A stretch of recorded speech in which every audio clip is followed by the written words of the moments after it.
This video contains news and analysis related to a recent terror attack in Kashmir. The content may include sensitive visuals and discussions that could be distressing to some viewers. Viewer discretion is advised. We strongly condemn all forms of violence and terrorism. The purpose of the content is solely to inform and create awareness based on verified reports.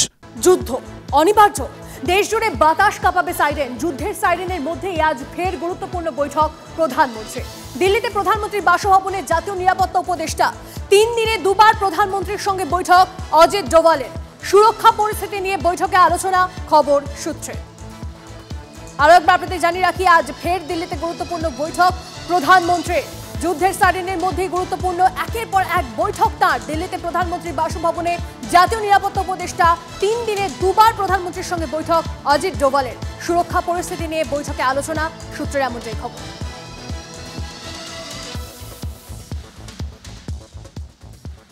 1971-এর ভারত-পাক যুদ্ধের পর প্রথমবার আগামীকাল দেশ জুড়ে অসামরিক মহড়া যুদ্ধ পরিস্থিতিতে কি করতে হবে আর কি করা যাবে না সাধারণ মানুষকে সে নিয়ে সচেতনতার পাঠ দিতে কাল দেশ জুড়ে অসামরিক মহড়া রাজ্যগুলিকে পাঠানো বার্তায় বলা হয়েছে বিমান হামলার সময় সতর্কতামূলক সাইরেন ব্যবস্থা সক্রিয় রয়েছে কিনা পাশাপাশি রাতে হামলার ক্ষেত্রে যুদ্ধবিমানের খবর পাওয়া মাত্র যাতে হঠাৎ করে সমস্ত আলো নিভিয়ে দিয়ে ক্র্যাশ ব্ল্যাকআউট করে শত্রু বিমান বাহিনীকে বিভ্রান্ত করে দেওয়া যায় তারও মহড়া সেরে রাখতে বলা হয়েছে পাশাপাশি ভারত পাকিস্তানের মধ্যে সাম্প্রতিক উত্তেজনার আবহে সম্ভাব্য হামলা থেকে যথাসম্ভব ক্ষয়ক্ষতি এড়াতে গুরুত্বপূর্ণ ভবন সেতু অয়েল ডিপো রেল স্টেশন বিমানবন্দরের মতো গুরুত্বপূর্ণ জায়গাগুলিতেও যথাসম্ভব প্রস্তুতি সেরে রাখতে রাজ্যগুলিকে নির্দেশ দিয়েছে কেন্দ্র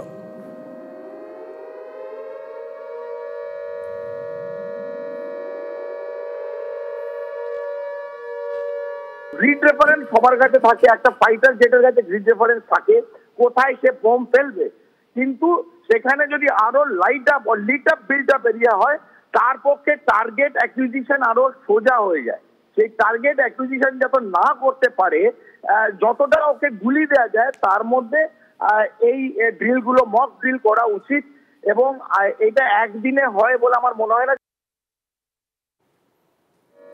গোটা দেশের সঙ্গে কাল বাংলার 23টি জেলার 31টি জায়গাতেও হবে মক ড্রিল ব্ল্যাকআউটের সময় কি করণীয় তার মক ড্রিল কলকাতাতেও কাল সবচেয়ে বেশি মক ড্রিল হতে পারে উত্তরবঙ্গে কোচবিহার দার্জিলিং জলপাইগুড়ি মালদা শিলিগুড়িতে মক ড্রিল আলিপুরদুয়ার হাসিমারা বালুরঘাটেও কাল হতে পারে মক ড্রিল রায়গঞ্জ ইসলামপুর দিনহাটা মেখলিগঞ্জে হতে পারে মক ড্রিল জলঢাকা মাথাভাঙা কালিম্পং কার্শিয়ংয়েও মক ড্রিল হতে পারে কাল পাশাপাশি দুর্গাপুর হলদিয়া খড়গপুর আসানসোলেও মক ড্রিল ফারাক্কা চিত্তরঞ্জন কোলাঘাট বর্ধমানে মক ড্রিল হতে পারে কাল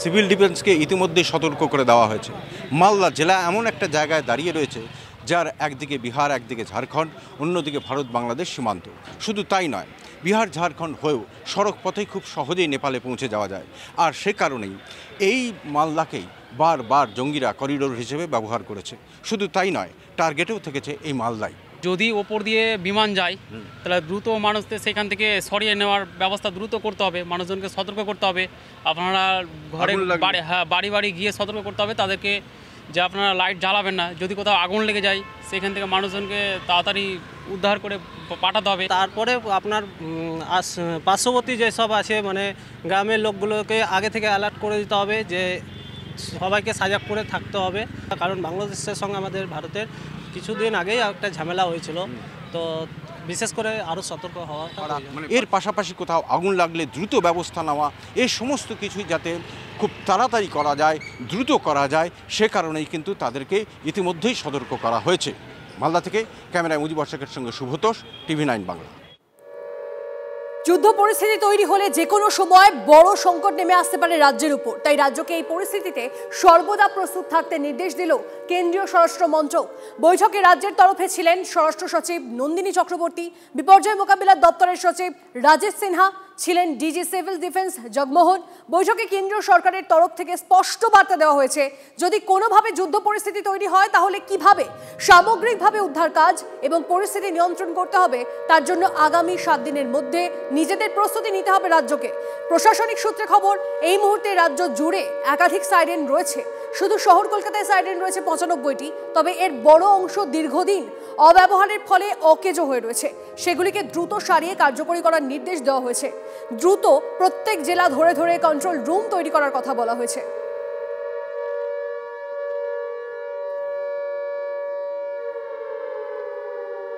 যদি যুদ্ধ হয় তাহলে কিভাবে রক্ষা, সচেতনতার পাঠ দিতে উড়ির স্কুলে mock drill. TV9 Bangla exclusive report দেখুন। सीधी तस्वीरें दिखा रहे हैं कि किस तरह स्कूल के बच्चे जो है उनको ड्रिल कराया जा रहा है कि अगर शेलिंग की स्थिति होती है, पाकिस्तान की तरफ से ये इलाका शेलिंग से प्रभावित होता है, तो उन्हें किस तरह अपनी सेफ्टी जो है वो सुनिश्चित करनी है। क्योंकि यहाँ जिस इलाके में सेफ्टी बंकर नहीं है या बच्चे स्कूल में मौजूद है, तो वो या किसी टेबल कुर्सी या किसी ऐसी जगह पर नीचे छुप जा सकते हैं जहाँ पर वो शेलिंग से बच सकते हैं, बाहर नहीं निकलना है। ये तमाम बच्चे जो हैं इनको ये सिखाया जा रहा है। ये बच्चे जो हैं दूसरे बच्चों को डेमो दे रहे हैं कि किस तरह क्लास से निकलते हुए किसी टेबल या कुर्सी के नीचे जो है छुप जाना है। तो ये तमाम बच्चे जो है लगातार ये सीख रहे हैं कि किस तरह सरहद पर जो है अपनी सेफ्टी एंश्योर करनी है। कैमरा पर्सन सैयद मुर्तज़ा के साथ Irfan Qureshi, TV9 Bharatvarsh, line of control, उड़ी। এদিকে শ্রীনগরের ডাল লেকে সেখানে অসামরিক মহড়া। আপৎকালীন পরিস্থিতিতে কি করতে হবে সাধারণ মানুষ ও পর্যটকদের বোঝাচ্ছে SDRF। শত্রুপক্ষের হামলা থেকে কিভাবে পর্যটকদের লেক থেকে দ্রুত উদ্ধার করা হবে চলল তারই মহড়া।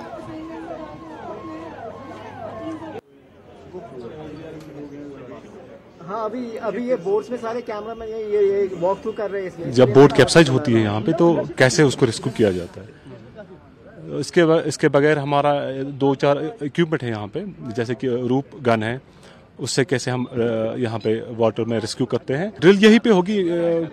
ये स्पॉट हमने इसके लिए ये मुकर्रर की है, यहाँ पे हम ये कर रहे हैं। अभी नोटिस में ऑर्डर आया कि जहाँ पे अक्सर बोट कैप्साइजिंग होती है, हम डल लेक में तैनात है क्योवाटी नेहरू पार्क, तो हमें इस चीज़ की नॉलेज होनी चाहिए। जब बोट पलटता है उसको कैसे सीधे किया जाता है, उसी के बारे में आज ये डिमॉन्स्ट्रेशन थी यहाँ पर। जब भी कहीं पे कोई एडवाइजरी आ जाए किसी भी IMD से या यहाँ पे लोकल जो हमारा मेट डिपार्टमेंट है, तो वहाँ पे जो है उस टाइम जो है अपने आप को थोड़ा बहुत जो है दूर ही रहा जाए, क्योंकि ये शिकारा वाला जो उनसे रिक्वेस्ट करेंगे कि उस टाइम जो है डल में ज्यादा इधर उधर ना घूमे, क्योंकि जब ये एडवाइजरी टल जाती है उस टाइम। लेकिन हमारी टीम जो है फुली इक्विपेड है यहाँ पे।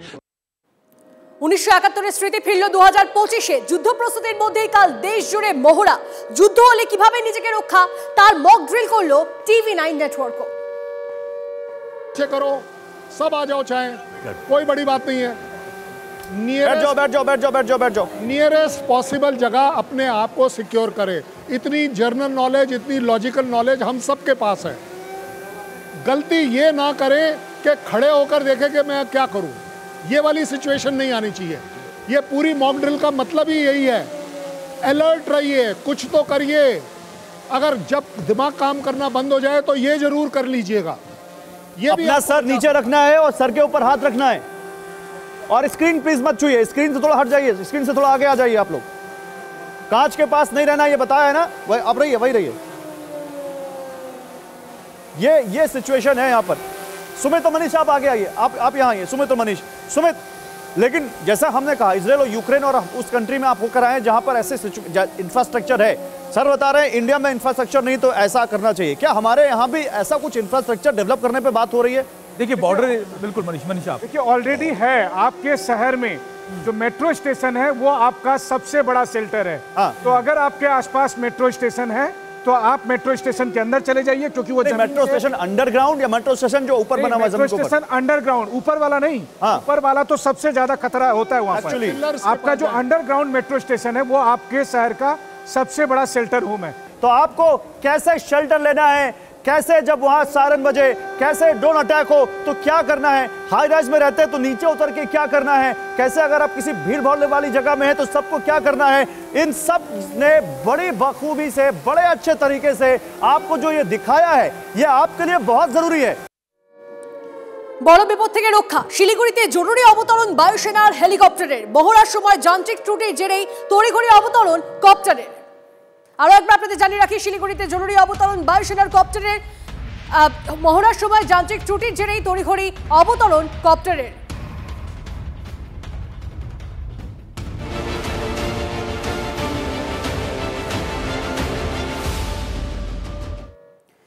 এদিকে পাকিস্তানের রক্তচাপ বাড়িয়ে আরো শক্তিশালী হচ্ছে ভারতীয় নৌসেনা।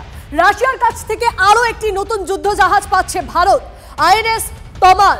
28 মে ভারতে পৌঁছবে আইএনএস তমাল, একটি তলোয়ার শ্রেণীর ফ্রিগেট। রাশিয়া থেকে ভারতে পাঠানোর প্রস্তুতি শেষ। শত্রুপক্ষের ঘুম কেড়ে নেওয়া অত্যাধুনিক এই যুদ্ধ জাহাজে হাতে পাওয়ার অপেক্ষায় নৌসেনা।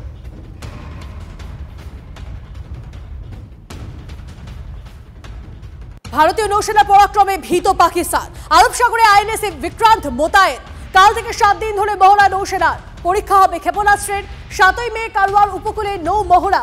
আরব সাগরে যুদ্ধজাহাজ পাঠিয়ে হম্বিতম্বি করছিল পাকিস্তান। এবার ভারতের নৌসেনার মহড়ায় বুক কাঁপছে জঙ্গিদের মদতদাতা প্রতিবেশী দেশের।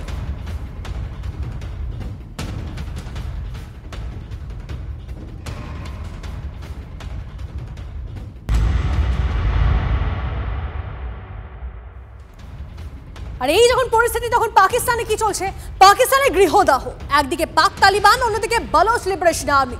জোড়া সাহসী চাপের মুখে ইসলামাবাদ। যুদ্ধের আগেই পাকিস্তান ভেঙে খান। কিছুদিন আগে পাকিস্তানের একটি গোটা শহর দখল করেছিল বালোচ লিবারেশন আর্মি। পাকিস্তানের পতাকা খুলে নিজেদের পতাকা লাগায় বালোচ লিবারেশন আর্মির সদস্যরা। সোশ্যাল মিডিয়ায় ভাইরাল হয়েছে সেই ভিডিও সত্যতা যাচাই করেনি TV9 বাংলা। এবার খাইবার পাখতুনখোয়ায় পাক সেনার বাংকার ও পোস্ট দখল করলো পাক তালিবানরা। মিনাজাইনি এলাকায় পাক তালিবানদের তাড়া খেয়ে পালিয়ে গিয়েছে পাক সেনা। খাইবার পাখতুনখোয়ায় দক্ষিণ ও পশ্চিমে পাক সেনার কার্যত কোনো অস্তিত্বই নেই। এবার পূর্বেও পাক সেনার উপর হামলা শুরু করলো পাক তালিবানরা। পাকিস্তানের রাজনৈতিক বিশ্লেষক তাহির গোড়ার সতর্কতা, 1971-এর মতো আবারও দুটুকরো হতে পারে পাকিস্তান, আর সেটা হতে হয়তো খুব বেশি দেরিও নেই।